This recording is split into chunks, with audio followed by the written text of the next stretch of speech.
Modern Love, the podcast, is supported by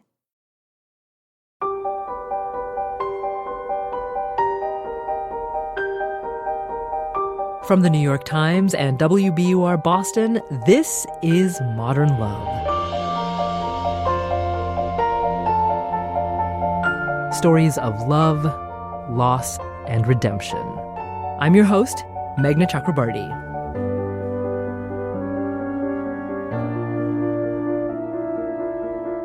Some fathers get to know their daughter's love interest by inviting him or her over for dinner. Other dads go straight to Google. Amelia Blancara's father preferred the latter. Danielle Brooks, best known as Tasty on the Netflix series Orange is the New Black, reads Amelia's essay about that rustle in the bushes. When my sister, Ardell, first told me about the binder, I could feel my body tense. A younger version of me would have immediately dialed my father and confronted him, because who would believe that my 77-year-old father Google stalks my boyfriends and keeps a binder of his salvage details and opinions for reference? But years of therapy taught me to wait 10 seconds before automatically exploding with anger. So, in this case, I was able to keep cool long enough to decide to bring it up later with him in person. If you were to look up the term helicopter parenting in the Wikipedia of my life, you would see a picture of my parents. They would be the ones in the Huey, the ominous military chopper used in the Vietnam War. Noisy and clunky, my parents made their presence known. In my childhood house, they read mail addressed to my siblings and me, rummaged through drawers and opened doors without knocking. It was the norm for them to be invasive, and their lack of respect for privacy annoyed me. Although my siblings weren't as forthcoming with my parents about their lives, I always told them the truth. It took me a while to figure out that they didn't want a true retelling of events, but the one that fit the fiction of how they thought my life should be. My parents were more attuned to the upbeat experiences. The rough patches were harder for them to process. Not long after I learned about the binder, my father asked about the man I was then dating, a newscaster. I decided to play it cool to see if he would come clean about it. That guy was all over the media. My father didn't need to look very hard to find him. Later, when visiting my parents for the holidays, my father asked, "Did you know he used to be married?" I used to be married too," I said. "Yes, but you have no idea why he got divorced." My father tried to prod me for more information. But the newscaster had told me what I needed to know, and that was good enough for me. By the way," I asked, moving closer to where he was sitting at his desk, "how do you know he was divorced?" "It's all on the internet," he said innocently, smiling as if to diffuse the mounting tension. Our dynamic has always been tumultuous. We argue a lot. Men in the past have told me I have a tone that's sarcastic and mocking, a tone that broadcasts to the receiver, "I think you're an idiot." My mother doesn't have this voice. I must mimic my father. "I know about the binder, Dad," I finally said. "Ardell told me. Show it to me." "What? I don't know what you're talking about," he said. "Ardell told me that you have a binder with information on the people I've dated." He squirmed but offered no confession. Did he believe he wasn't doing anything wrong? I was calling his bluff. "Do I need to ask Mom?" I said. To their credit, my parents act as a unit. Even if one of them has a wacky idea, they always back each other up. "Mom, can you show me the binder?" I shouted into the other room. "Did you ask your father?" she shouted back. "I don't know what you're talking about."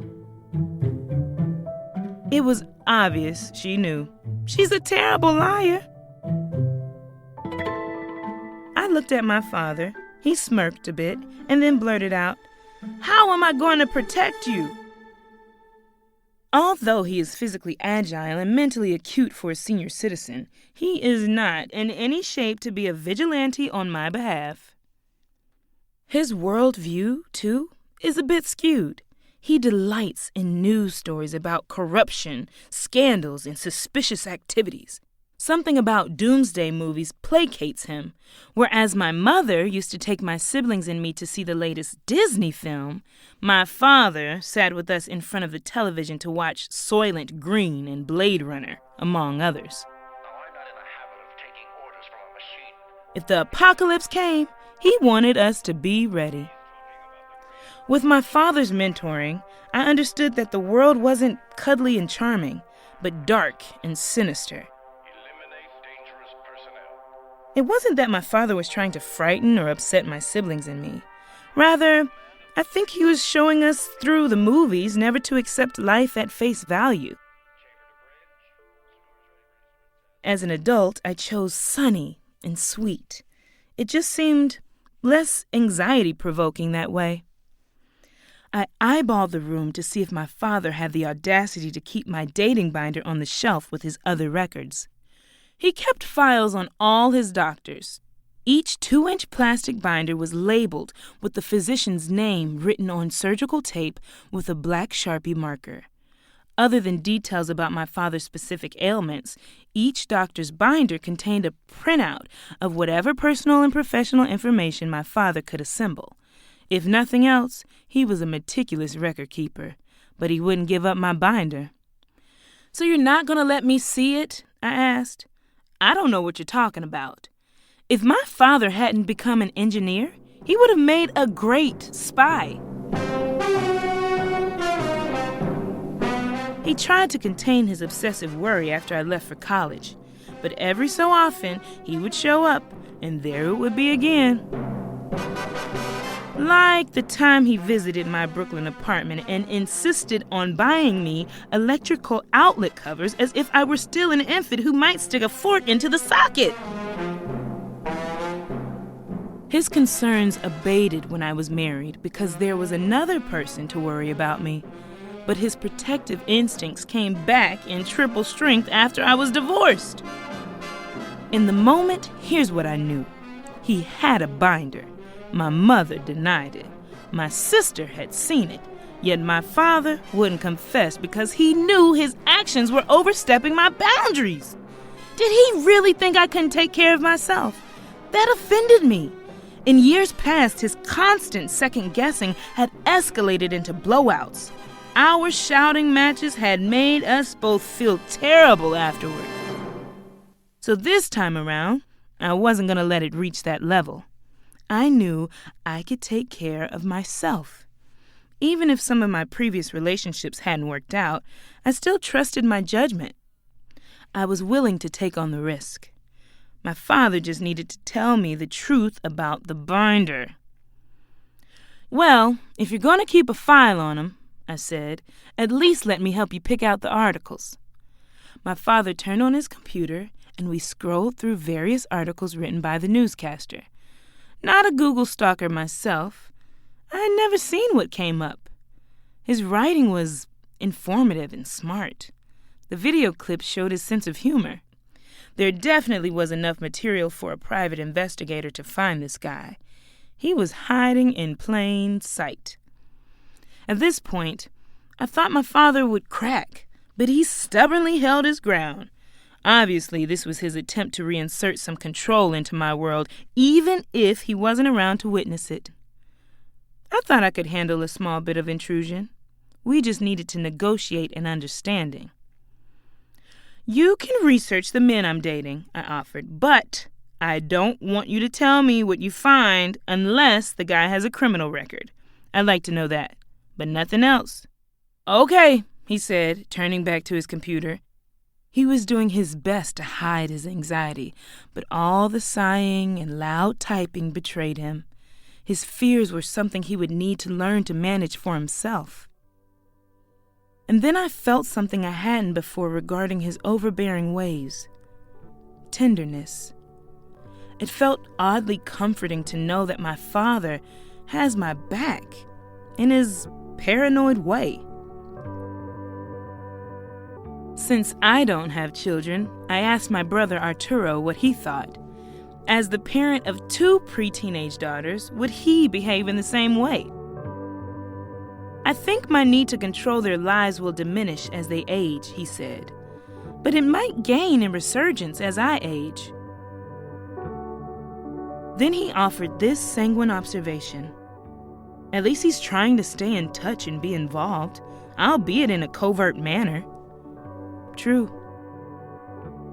So, I've decided not to fight it anymore. But I intend to warn any love interest not to post anything on my Facebook wall because my personal, private investigator is only a click away, and anything suspicious is likely to go on his permanent record.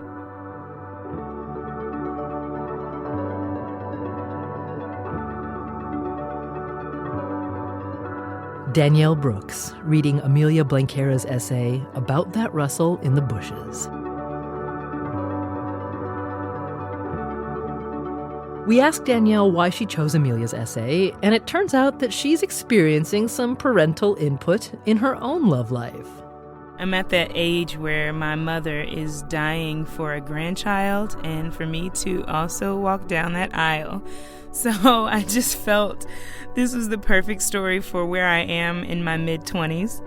You can see Danielle Brooks in Season 5 of Orange is the New Black and in Season 2 of Master of None. They're both streaming on Netflix. There's more in a moment.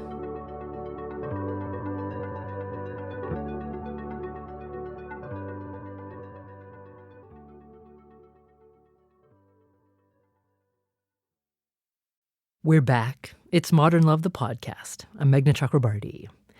Now, this is usually where we hear from the author who wrote the story you just heard.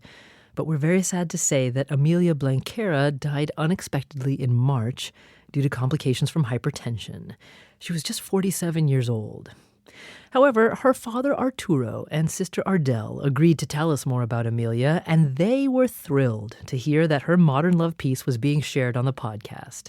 I think she would have been really excited and really pleased that her work was being valued.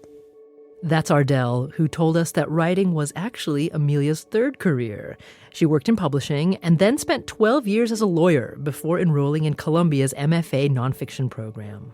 Writing was so fulfilling to her, and she was just a very generous student and a very just generous human being, and was very thoughtful in the classroom.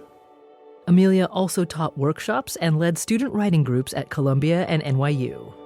And all of her students have been able to send us condolences on what a sharing spirit she had. And she created this atmosphere within the classroom that enabled people to feel vulnerable and to feel safe in sharing their writing. Amelia knew this vulnerability well. Her modern love piece was one of many personal essays she had published. She didn't show the essay to her father before exposing his Google stalking ways to millions of readers, but Arturo didn't deny a word of it. I know more than she knows about her dates, because I Googled them when they went to school. I'm really a protective father, Arturo is 84 years old and lives in Florida with Amelia's mother, Flordalis. He no longer has Amelia's binder, but he does still have the ones he created on his son's wives. Yeah, but they don't know it. They don't know it. Well, now they do, Dad. Now they don't. Dad, don't you think it's a little bit crazy to actually create like a dossier on every single person that your children has ever dated or had a romantic interest in? Well, I'm just checking out if they are okay, see. If you are in love, you use your heart, but you don't use your mind, see. So I have to be behind you. I have to be like a backup, see.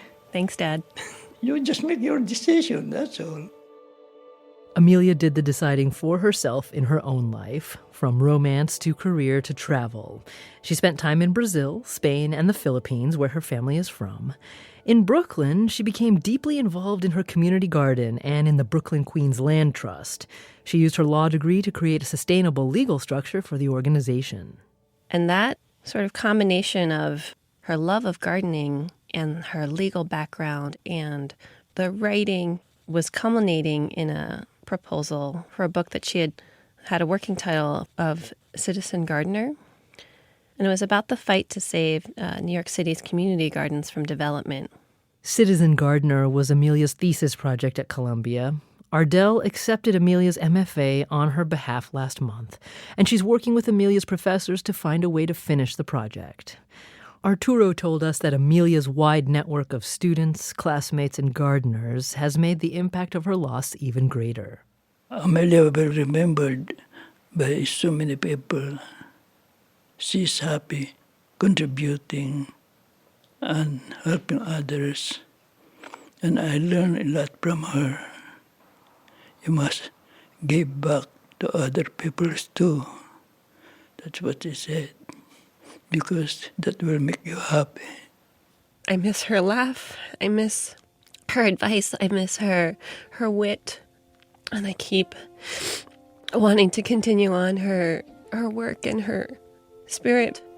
I'm very grateful to have her as my daughter. And me and my wife, we love her and we miss her so much.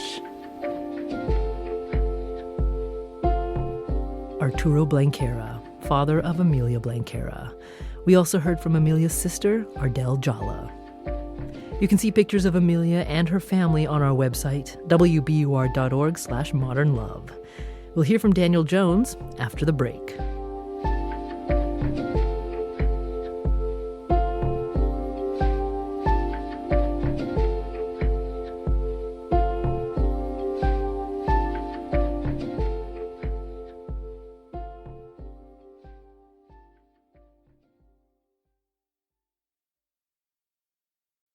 As editor of the Modern Love column for the New York Times, Danielle Jones gets to know these stories inside out. But news of Amelia's sudden passing gave him a different perspective on her essay. It's tempting to look at an essay that's taken from a life as this complete piece, but they aren't complete pieces, and the lives go on and things change. And this is a piece that just takes on a whole new meaning and a whole new resonance and just a tragic level of how protective love can really only go so far. You know, you can't, it's just such a parent's nightmare to think you've launched your children out into the world and you have to let go of them and you think, oh, they're going to be okay, everybody's going to be okay, that's just the way that it works out. And it really just hollows you out to think of this story in that context of a father who cared so deeply and tried so hard. You know, to have it end this way, it really affects you.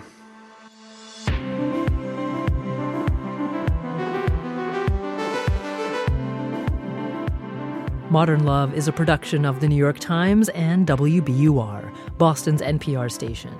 It's produced, directed, and edited by Jessica Elpert, John Perotti, and Amory Sievertson. Additional sound design this week by Matt Reed. The idea for the Modern Love podcast was conceived by Lisa Tobin. Iris Adler is our executive producer. Danielle Jones is the editor of Modern Love for the New York Times and advisor to the show. Music for the podcast, courtesy of APM. I'm Meghna Chakrabarti. See you next week.